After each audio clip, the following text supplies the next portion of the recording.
Sekarang landasan teoritis dan hipotesis. Ini sudah masuk di bab 2.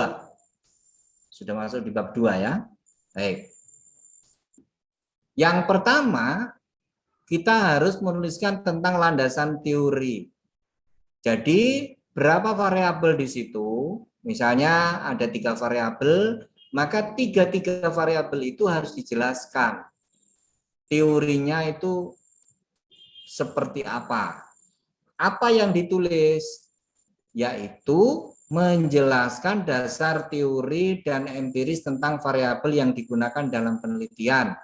Mulai dari definisinya, batasan-batasannya, pengertian, posisi atau kedudukan atau peran variabel itu dalam sistem manajerial atau keilmuan, atau gambaran implikasinya, dan pengambilan keputusan hingga ke indikator. Ini penting.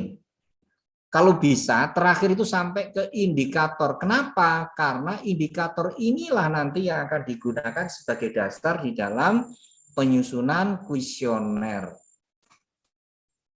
Jadi saya ulangi, harus sampai ke indikator. Karena indikator itulah yang dijadikan sebagai dasar untuk menyusun kuesioner. Jadi kuesioner itu pernyataan-pernyataannya itu disusun berdasarkan indikator-indikator penelitian. Oke, berikutnya kajian penelitian terdahulu. Apa yang harus ditulis? Menyajikan hasil-hasil penelitian empiris sebelumnya yang sejenis dengan menjelaskan tentang siapa penelitinya, judulnya apa, kerangka konseptualnya seperti apa, metodenya, hasilnya, bagian yang dirujuk. Untuk apa dijelaskan semua itu? Supaya kita tahu perbedaan penelitian yang dulu dan sekarang ini apa. Kadang-kadang kan dosen menginginkan tuh, dosen pembimbing itu, apa bedanya penelitianmu dengan penelitian sebelumnya yang dijadikan rujukan? Kita harus bisa jawab. Nah, di samping itu, yang terakhir itu biasanya adalah rujukan ini ya, bagian mana yang dirujuk dari hasil penelitian itu yang digunakan untuk dasar di dalam membuat penelitian yang sekarang. Nah, itulah yang harus ditulis di dalam kajian penelitian terdahulu. Masalah bentuknya bisa dalam bentuk tabel atau bisa dalam bentuk narasi gitu ya. Nah, itu kadang ada dosen, saya pinginnya tabel, saya pinginnya narasi itu. Oke, yang berikutnya adalah perumusan hipotesis. Ingat, hipotesis itu ada dua ya, hipotesis statistik dan hipotesis penelitian. Kalau perumusan hipotesis statistik itu kan alat untuk menguji ya. Untuk menguji artinya kita belum melakukan penelitian. Makanya ada H0 dan H1. H0-nya itu kalau dia berpengaruh, H1 tidak berpengaruh, kalau H1-nya itu tidak berpengaruh. Nanti diuji mana yang ditolak. Kalau H0-nya ditolak, maka H1 diterima, berarti dia berpengaruh gitu kan. Nah, tapi yang kita sajikan di dalam perumusan hipotesis ini adalah hipotesis penelitian. Kita mengajukan hipotesis apa terhadap hubungan variabel tersebut.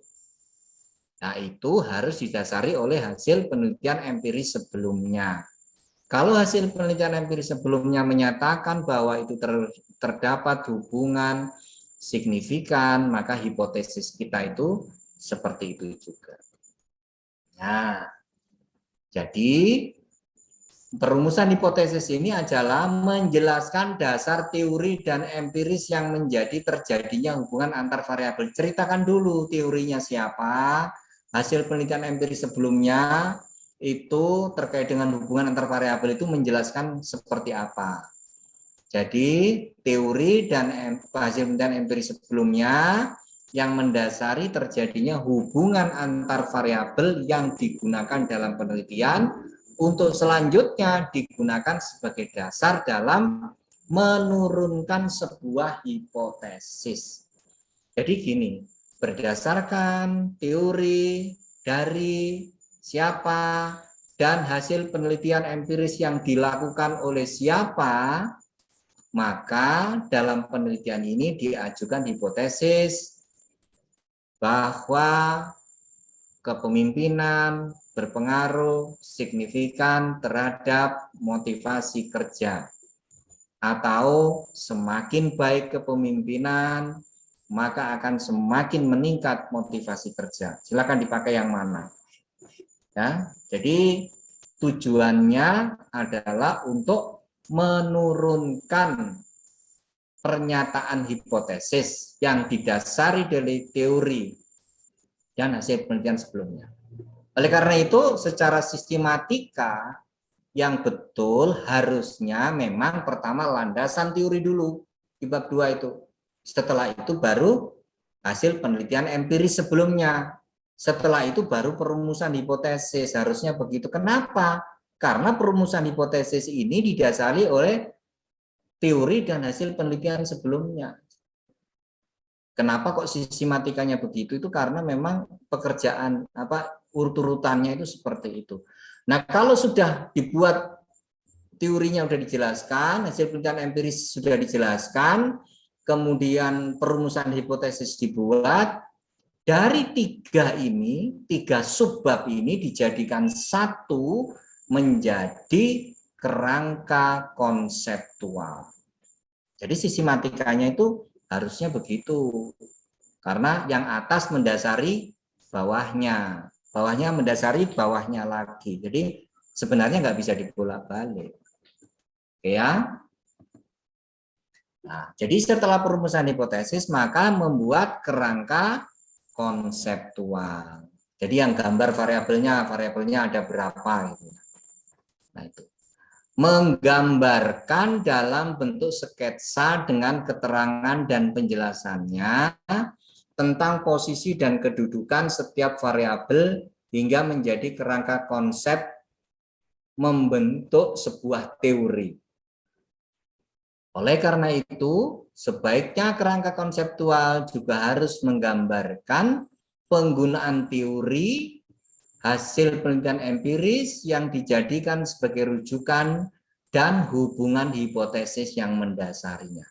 Jadi kalau sudah bisa menggambar kerangka konseptual itu, maka itu cara membacanya pun harus sesuai dengan maksudnya pembuatan kerangka konseptual ya. Saya membuat cara membaca kerangka konseptual di YouTube itu saya juga buat itu. Mungkin Bapak Ibu bisa latihan di situ kalau mau BTR 1 supaya bisa menjelaskan kerangka konseptual. Jadi misalnya begini, kita punya 3 variabel nih ya, pengaruh kepemimpinan terhadap motivasi dan kinerja misalnya begitu ya.